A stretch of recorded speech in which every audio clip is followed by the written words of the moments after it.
گفتگو کے ابتدا میں جو آیت مبارکہ میں نے تلاوت کی قرآن مجید کی، اس سے اس کے ترجمے اور معنی و مفہوم سے ہم آج کی اس نشست کا آغاز کرتے ہیں۔ اللہ رب العزت نے ارشاد فرمایا، اور جو شخص اپنے رب کے حضور پیشی کے لیے کھڑا ہونے سے ڈرتا ہے اس کے لیے دو جنتیں۔ دوبارہ دہراتا ہوں، اور جو شخص اپنے رب کے حضور پیشی کے لیے کھڑا ہونے سے ڈرتا ہے اس کے لیے دو جنتیں ہیں۔ اب اس کا کیا معنی ہے؟ جنت تو وہی ہے جو انسان نے اس دنیا میں جب اپنی اس حیات کا سفر مکمل کر کے اگلے جہاں میں داخل ہو جانا ہے، اور حساب و کتاب کے بعد کسی کو پروانہ جنت عطا کر دیا جائے گا اور کسی کو پروانہ دوزخ تھما دیا جائے گا، اور وہ بالآخر اس جنت میں یا دوزخ میں اپنے مقام اور اعمال کے مطابق داخل کر دیا جائے گا۔ اب جنت تو وہ ایک ہے، ہاں اس کے مراتب ہیں، اس کے درجات ہیں جو اپنے اپنے مقام و مرتبے کے مطابق اس کو عطا کیے جائیں گے۔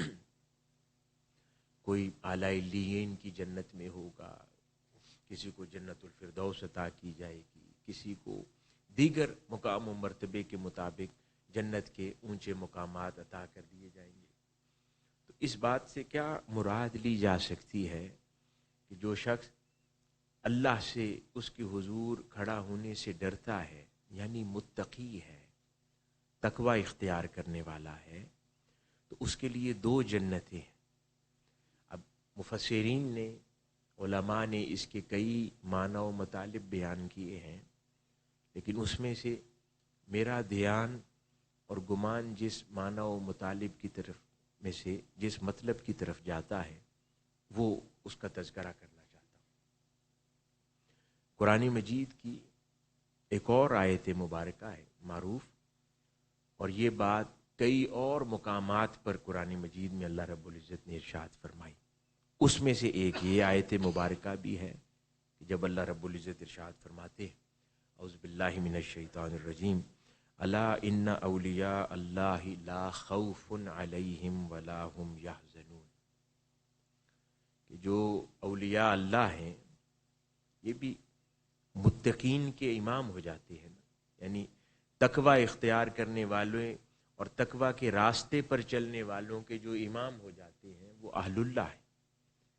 تو ان کی نشاندہی اللہ پاک اور ان کی تعریف یوں فرما رہا ہے کہ جو اہل اللہ ہیں وہ لوگ ہیں کہ جنہیں نہ کوئی خوف ہوگا اور نہ وہ غمگین ہوں گے۔ حاضرین گرامی، حاضرین و حاضرات،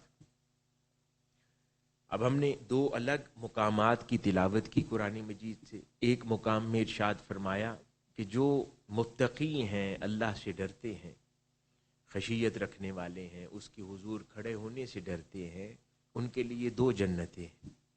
اور دوسرے مقام پر اللہ رب العزت نے ارشاد فرمایا کہ وہ پھر جو متقین کے امام ہیں، اہل اللہ جو ہو جاتے ہیں، لا خوف علیہم ولا هم یحزنون، نہ ان کے لیے کوئی خوف ہوگا نہ وہ غم زدہ ہوں گے۔ اب اس کی تطبیق کیا ہے ان دونوں چیزوں کی؟ آخرت اور جنت، اس کی بہت ساری خصوصیات ہیں، ان میں سے ایک اہم خصوصیت یہ بھی ہے کہ وہاں پر بسنے والوں کو نہ کوئی خوف ہوگا اور نہ وہ غمگین ہوں گے، کیونکہ جو کچھ انہوں نے پانا تھا وہ پا چکے ہیں۔ اب جو قربتیں، جو نوازشات ان کے نصیب میں آنی تھی وہ آ چکی ہے۔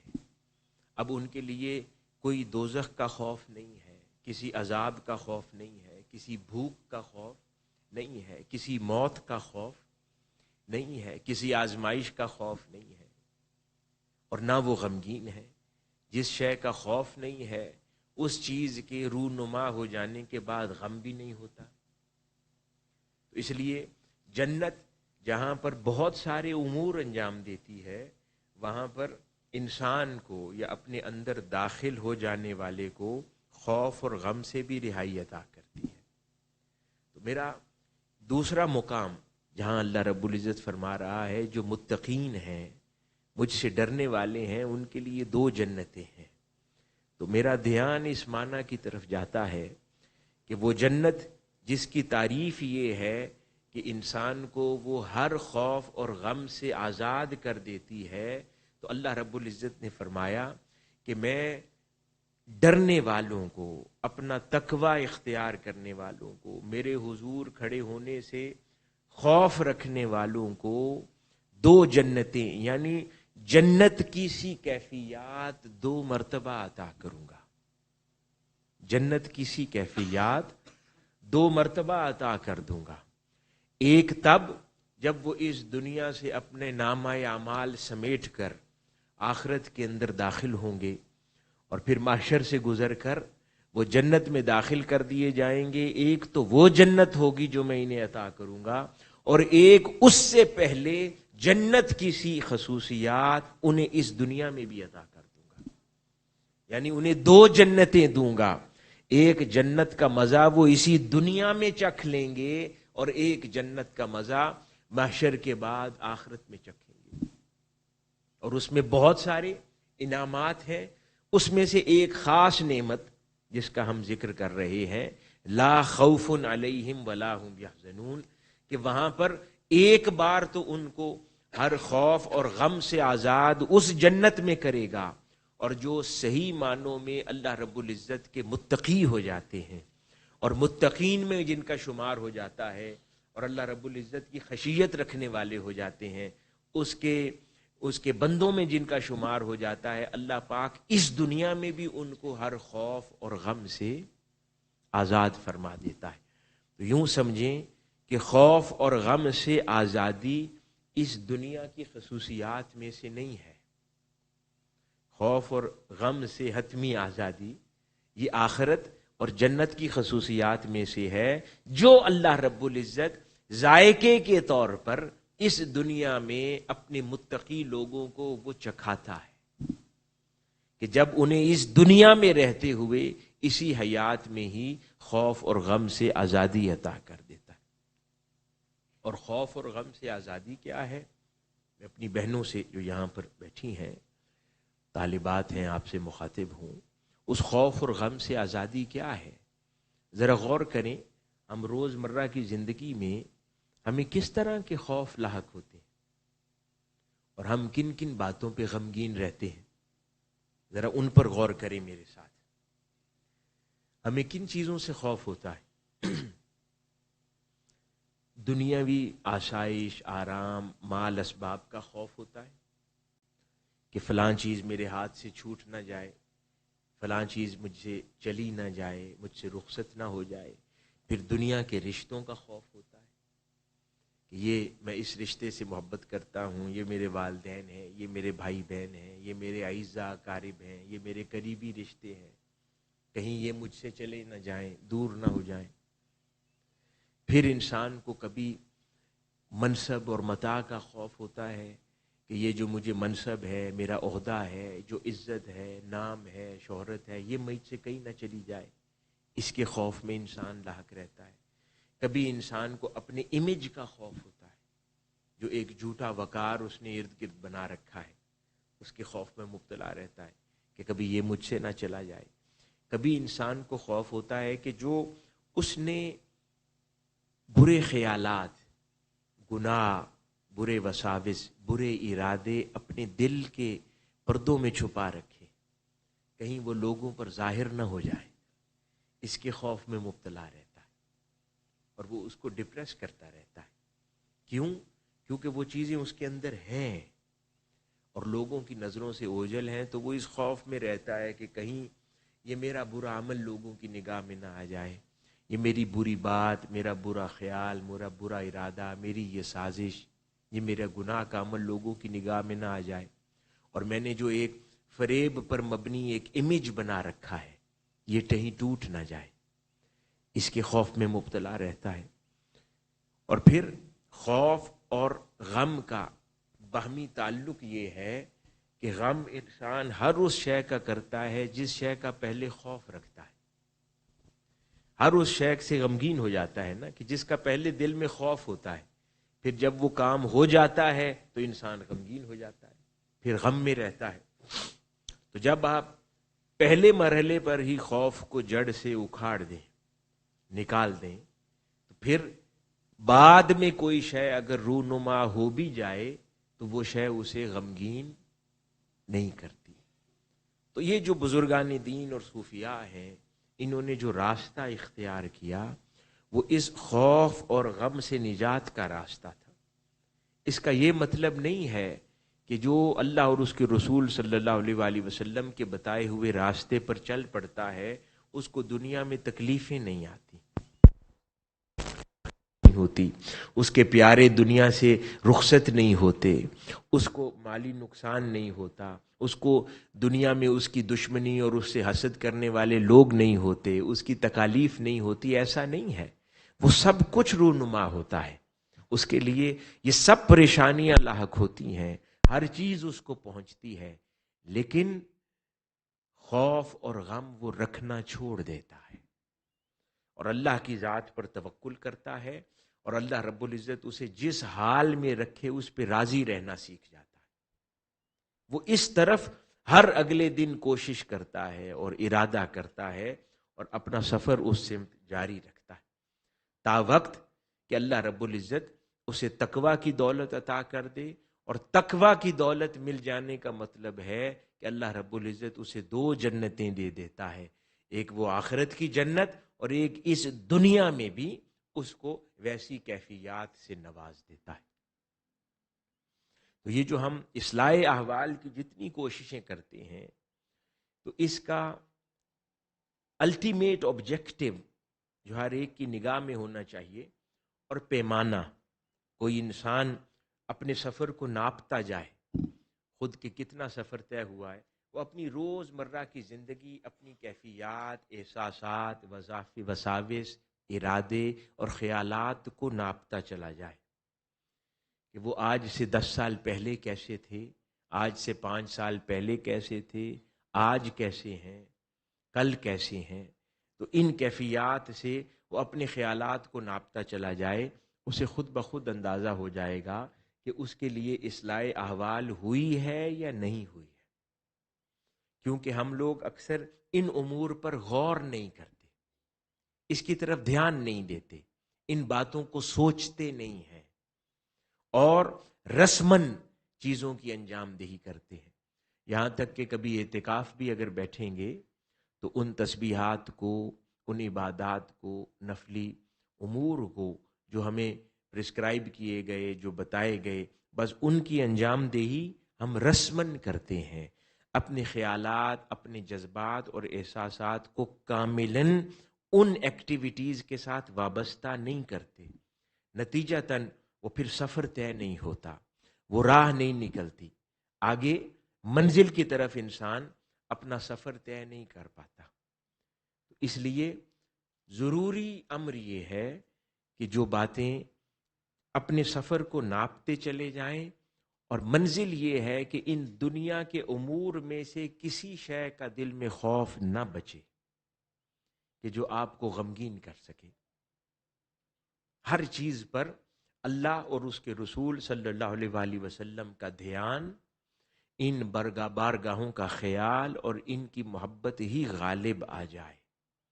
یہ آسان نہیں ہے. ممکن ہے ہم سب کے لیے یہ کہنا آسان ہے کرنے کے مقابلے میں, لیکن اس کو ایک آئیڈیل تصور کر کے اس کی جانب سفر تو طے کر سکتے ہیں نا. یعنی اس کی طرف ہم ارادہ کریں آج سے اور اس کی طرف کوشش کرنا شروع کر دیں کہ ہمیں یہ منزل مل جائے, ہمارا یہ سفر طے ہو جائے کہ الٹیمیٹلی جب اس دنیا سے رخصت ہوں تو اس دنیا کی کوئی شے ہمیں خوف زدہ نہ کرتی ہو اور کوئی غم ہمیں غمگین نہ کرتا ہو, اور ہر شے سے بڑھ کر اللہ اور اس کے رسول کی محبت غالب ہو. اور ہماری بہنوں کے لیے وہ کتنی عظیم صحابیہ تھی کہ جو غزوے سے واپسی پر اس کو ہر کوئی کہتا تھا کہ تمہارا باپ شہید ہو گیا. وہ کہتی تھی مجھے بتاؤ تاجدار کائنات صلی اللہ علیہ وآلہ وسلم کیسے ہیں. پھر کوئی کہتا تھا تمہارا شوہر شہید ہو گیا. وہ کہتا تھا وہ ٹھیک ہے, مجھے بتاؤ کہ تاجدار کائنات صلی اللہ علیہ وآلہ وسلم کیسے ہیں. کسی نے کہا تمہارا بیٹا شہید ہو گیا. اس نے کہا کہ وہ چھوڑو, مجھے بتاؤ کہ تاجدار کائنات صلی اللہ علیہ وآلہ وسلم کیسے ہیں. وہ کیا ہے؟ یہ عمل کرنا آسان نہیں ہے. یہ تبھی ممکن ہوتا ہے کہ یہ جو دنیا کے رشتے ناطے تعلق اور ان سے متعلقہ خوف ہے, ان سے انسان آزاد ہو چکا ہوتا ہے, اور ہر خوف اور غم پر ایک ہی خوف غالب آ جاتا ہے کہ کہیں مجھ سے میرا مولا نہ روٹھ جائے, مجھ سے میرے محبوب تاجدار کائنات صلی اللہ علیہ وآلہ وسلم نہ روٹھ جائیں. بس ایک ہی غم غالب رہتا ہے, حضور کا غم, اللہ کے دین کا غم, آخرت کا غم, اپنی گناہوں کا جن کا ارتکاب اپنے ماضی میں کر چکے بس ان کا غم. اور دنیا کے امور ہمیں غمگین کرنا چھوڑ دیتے ہیں, اور دل پر یہ کیفیات یوں غالب آ جاتی ہیں کہ پھر انسان کو کوئی اور جذباتی سے جذباتی منظر بھی جذباتی نہیں کرتا سوائے اللہ اور اس کے رسول صلی اللہ علیہ وآلہ وسلم کی تعلق کے اور دین کی خدمت اور محبت کے, اور آخرت کے امور اس کو غمزدہ کرتے, اور کوئی شے اسے غمزدہ نہیں کر پاتی. اس کی مثال ایسی ہی ہے نا, اس کو سادہ لفظوں میں اگر میں عرض کروں بہتر سمجھ آ جائے گی. کسی شخص کو ہاتھ میں درد ہو, ایک درد ہے, آپ کو محسوس ہوتی رہے گی سارا دن. اور دوسرا طریقہ یہ ہے کہ آپ ہی کے جسم کے کسی حصے میں اس درد سے زیادہ درد دے دی جائے تو آپ پچھلی درد کو بھول جاتے ہیں. ایسا ہوتا ہے نا, یعنی کسی جگہ پچھلی تکلیف سے زیادہ تکلیف مل جائے تو پرانا غم بھول جاتے ہیں. بس جو صلحائے امت ہیں انہیں آخرت کا غم اتنا ہو جاتا ہے کہ انہیں دنیا کا غم کچھ نہیں کہتا. انہیں اپنے نافرمانی کے اعمال ہی اتنا غم زدہ کرتے ہیں کہ انہیں پھر دنیا کے پہنچنے والے غم انہیں خوف زدہ نہیں کرتے. انہیں آخرت کا خوف اتنا اپنی طرف متوجہ رکھتا ہے کہ دنیا کے غم اور دنیا کا خوف ان کو پریشان نہیں کر سکتا. تو ہم نے اپنے فوکس کو چینج کرنا ہے. اپنے فوکس کو, میرے ساتھ دہرائیں, اپنے فوکس کو چینج کرنا ہے. اس دنیا سے اپنے فوکس کو ہٹا کر آخرت کی طرف مبذول کرنا ہے. آخرت کی طرف اپنے فوکس کو لگانا ہے تو تب ہمیں نتیجہ میسر آ جائے گا. کریں جو میں نے عرض کیا کہ سب سے پہلی چیز جو انسان کے فکر میں داخل ہو جانی چاہیے اور جس کے اوپر بالکل مائنڈ سیٹ چینج ہو جانا چاہیے, وہ فکر دنیا کو فکر آخرت ریپلیس کر لے. فکر دنیا کو فکر آخرت ریپلیس کر لے. یعنی انسان کو 70% اس کے افکار کا حصہ فکر آخرت لے لے, اور 30% اس دنیا کے امور اس کی فکر کا حصہ رہے. اور جب فکر آخرت غالب آ جائے گی تو وہ پھر سارے اعمال کو خود بخود ڈرائیو کرے گی. اور حاضرین گرامی, یہ جو بڑے بڑے بزرگان دین اور اہل اللہ تھے, صوفیاء کرام جن کا ہم ذکر سنتے اور پڑھتے ہیں پوری دنیا میں, کتب میں, ان کی زندگی کا بیشتر حصہ فکر آخرت سے معمور رہتا تھا. ان کے کلام, ان کی مجلس, ان کے تذکرے, ہر بات میں فکر آخرت غالب رہتی تھی. یہاں تک کہ اہل اللہ تھے. اور فکر آخرت کا پیمانہ کیا ہے کہ انسان پر فکر آخرت غالب رہتی ہے؟ اس کے اعمال, اس کی کیفیات. یہ نہیں ہے کہ صرف وہ فکر آخرت کا ذکر کرتا رہے, نہیں, بلکہ وہ فکر آخرت اگر صحیح معنوں میں اس کو خوف زدہ کرتی ہے تو پھر اس کے اعمال اس چیز کی گواہی دینے چاہیے, اس کے اعمال کو اس چیز کی گواہی دینی چاہیے کہ اسے فکر آخرت ہے. یہ بزرگان دین اور اہل اللہ اتنا زیادہ خوف زدہ رہتے کہ ان کا کلام، ان کی مجالس ہر وقت رونے سے مزین رہتی، روتے رہتے اور رونے کا غلبہ رہتا فکر آخرت میں. اور کبھی کوئی ایک چھوٹا سا عمل بھی ان کی زندگی سے چلا جاتا یا غفلت ہو جاتی یا ترک ہو جاتا یا قضا ہو جاتا، ان کو وہ اتنی تکلیف دیتا شاید جیسے کوئی ان کا قریبی دنیا سے رخصت ہو جائے، اتنی تکلیف وہ عمل دیتا. لیکن ہمیں ایسا نہیں کرتا.